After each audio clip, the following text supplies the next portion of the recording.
Every 10 and sports twice an hour. Newstalk, KGVO, AM 1290 and now 101.5 FM. You're listening to Montana Morning with Peter Christian. A look at policies for the use of lethal force. Good morning, everyone. This is Montana Morning. It is Monday, January the 12th, 2015. Right now we have, it's a little chilly out there this morning, and we're looking at roads that are we do have very, very slick roads in western Montana. I just want to warn you that to please be extra careful as you're out there this morning, all right, on the roads around western Montana, because roads are very, very slick. And our newscast this morning sponsored by Temp-Rite Service. For all of your plumbing and heating needs, call Team Blue, the local experts, 728-1111. There were two officer-involved shootings involving Missoula law enforcement personnel within 24 hours of each other on New Year's Eve. One by a Missoula police officer, the other by a Missoula County Sheriff's captain. KGVO News reached out to Missoula Police Public Information Officer Travis Welsh on Friday regarding his department's policies for the use of deadly force. Welsh said each law enforcement agency develops its own policy. Typically, you might see a use of force continuum where you have kind of a cycle of beginning at the lowest level of force, which might simply be presence, all the way around to a point where an officer makes a decision to use deadly force. Welsh gives the textbook explanation on the use of deadly force by an officer with the Missoula Police Department. In the Missoula Police Department, we are governed by our policy that says that law enforcement officers are authorized to use deadly force to protect the officer or others from what is reasonably believed to be a threat of imminent death or serious bodily harm. Corporal Paul Kelly fired one shot into a vehicle that resulted in the death of 20-year-old Caleb Williams when Williams failed to obey repeated commands from Kelly to stop strangling his girlfriend. Captain Tony Rio fired two shots into a vehicle driven by 42-year-old Eugene Stadlin. The Stadlin allegedly attempted to run Rio and his fellow deputy Jace Dickon over near Evero. Both incidents are still under investigation, and the Missoula County Attorney's Office will determine if the shootings were justified. A revised draft water rights compact for the Confederated Salish and Kootenai tribes drew mixed reaction from about 150 people during a public meeting. The meeting was held Saturday in Kalispell by the Montana Reserve Water Rights Compact Commission.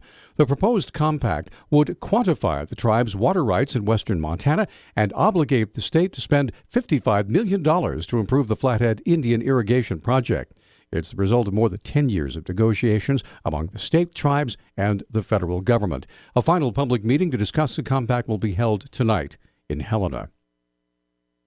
Two Missoula City councilors were permitted to meet last week with representatives of Montana Rail Link over their concerns about recent derailments and accidents and how they might affect their constituents. Ward 2's Jordan Hess explains. Made some comments in December on the heels of a derailment in the MRL yard about some particular tanker cars. That's the DOT 111 car that has been involved in some accidents around the country and around North America. And my concern has always been and continues to be about these outmoded DOT 111 cars. Hess says he's hopeful that voicing his concerns to Montana Rail Link will help to bring about changes to ensure safety to the area neighboring the Montana Rail Link yards near downtown Missoula. If I'm not so naive as to think that the Missoula City Council can directly impact federal policy and regulations through the Federal Railroad Administration, but I think it's really important that we have a dialogue locally and that we raise those concerns locally, because that's how federal policy is ultimately made. The meeting also included fellow city councilman Brian von Lossberg. The state legislature is in session in Helena. One of the many institutions lobbying for money is the higher education system. Deputy Commissioner Kevin McCrae said the Montana Board of Regents, with cooperation from the legislature, has been able to hold higher education tuition down substantially over the past decade. At the Missoula College of the University of Montana, we have kept tuition prices level with no increases for almost a decade, and at our four-year campuses we have been able to keep tuition level, and it has always involved increasing state support. Asked for specifics, McCrae says the legislative budget process is just getting started in Helena. Depending on the analysis of campus educational unit funding across the state, we might be looking at roughly $20 million over the next 2 years in additional funding. McCrae says the Board of Regents probably won't know the final numbers until near the end of the 90-day session, which is scheduled for April 27th. A national report ranks Montana 30th in the nation in educating its children. The report released this past week by Education Week gave Montana an overall C grade, the same as the nation's. It gave Montana good marks for student achievement and graduation levels, but low marks for stagnant test scores, preschool enrollment, and unequal state spending.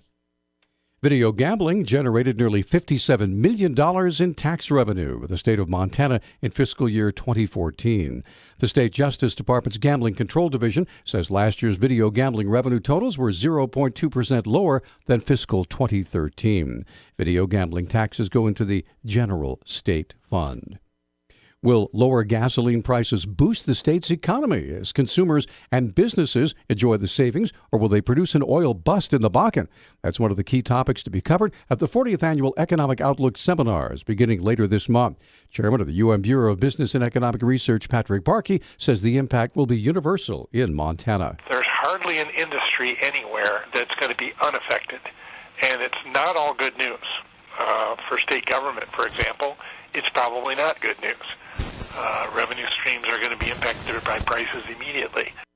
Barkey explains the positive and negative impacts of lower oil and gas prices in Montana's economy. It's a long list of impacts, but it comes out to be a negative for those who are depending on the high levels of investment in oil production. It's definitely a negative for those folks. It's definitely a positive, particularly for consumers.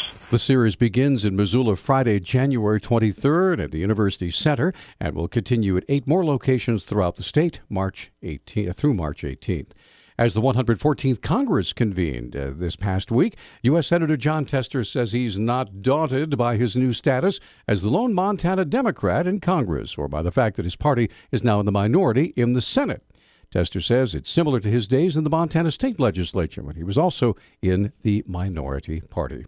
And finally, an East Helena man has filed a lawsuit seeking half of the Montana Millionaire jackpot, saying he had a verbal agreement with the winner to split the prize. The Independent Record reports Michael Hess filed the lawsuit in district court in Helena and is asking a judge for a restraining order to prevent 23-year-old Jeff Fallang from spending at least $500,000 of the prize money. Fallang failed to comment. Our News Talk time now, 6:10. News Talk, KGVO. Missoula's official weather station. Watch out for a little bit of patchy fog this morning. Looks like we'll deal with low-level clouds and spotty sunshine today. High temperatures near normal at 32. I'm meteorologist Adam Painter for KECI 13, your first alert station.